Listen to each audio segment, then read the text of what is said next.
जो भी भक्त कार्तिक मास के पूरे महीने यदि कुछ भी विशेष नहीं कर पाए हों, जैसे कि तारों की छांव में स्नान करना, रोज सुबह शाम तुलसी जी की सेवा करना, दीप दान करना जैसे कार्य अगर आप नहीं कर पाए हैं तो आज की इस वीडियो को बड़े ही ध्यान से देख लीजिएगा, क्योंकि कार्तिक मास के अंतिम 5 दिनों में यानी कि देवउठनी एकादशी से लेकर कार्तिक पूर्णिमा तक ये 5 कार्य करके आप अपने जीवन को ही नहीं बल्कि अनेकों जन्मों को सफल बना सकते हैं। शास्त्रों के अनुसार समस्त व्रतों का फल केवल एक जन्म तक ही रहता है, लेकिन कार्तिक के महीने में व्रत किया जाए और कार्तिक मास में जो भी नियम धारण किए जाते हैं या कोई विशेष कार्य किया जाता है तो उसका फल 100 जन्मों तक हमारे साथ ही रहता है। इसलिए आप सभी को बिल्कुल भी चूकना नहीं है।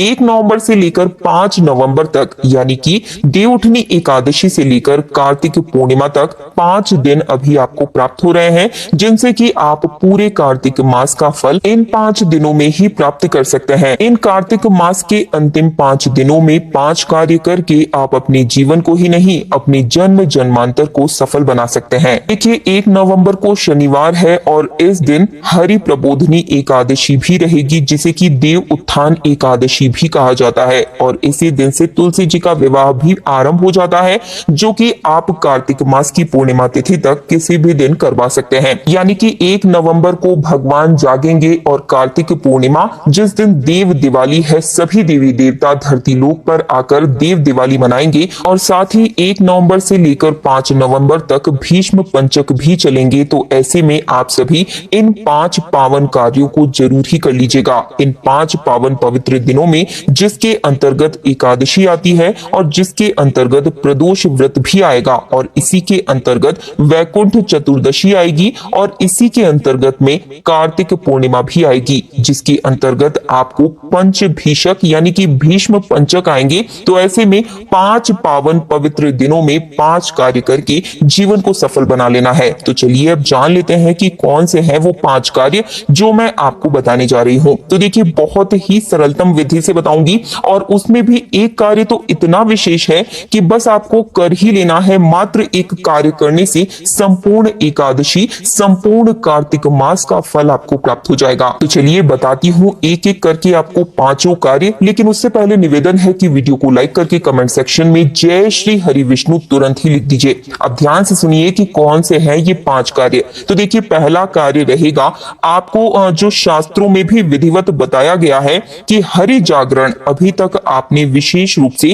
कार्तिक में कुछ विशेष नहीं किया है, तो आप सबसे पहला कार्य कीजिएगा हरि जागरण का, यानी कि प्रातः स्नान। पहला कार्य प्रातः स्नान। इन 5 दिनों के दौरान थोड़ा जल्दी उठ जाइएगा और प्रातः काल स्नान कर लीजिएगा। जल्दी स्नान करने के बाद में दूसरा काम आपको करना है, 2 सेवा जरूर करनी है।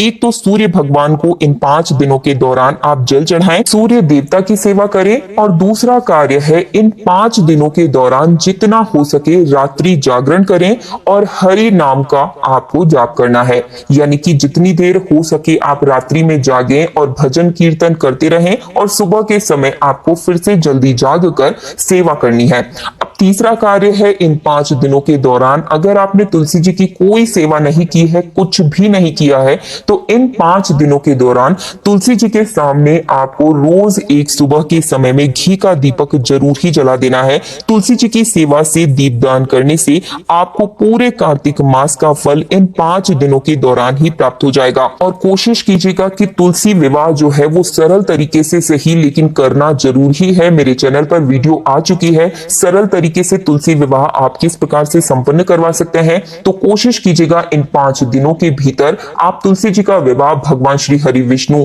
या शालिग्राम या लड्डू गोपाल के साथ जरूर ही करवा दीजिएगा। ज्यादा कुछ ना कर पाए तो केवल 5 दीपक लगाकर जो सुहाग की सामग्री होती है वो दान करके भी आप तुलसी जी के विवाह को संपन्न करवा सकते हैं। लेकिन करवाइएगा जरूर, आपको संपूर्ण पूरे साल का जो फल है तुलसी जी का विवाह संपन्न करवाने से प्राप्त हो जाएगा। तो ये कार्य भी आप सभी को जरूर ही करना है।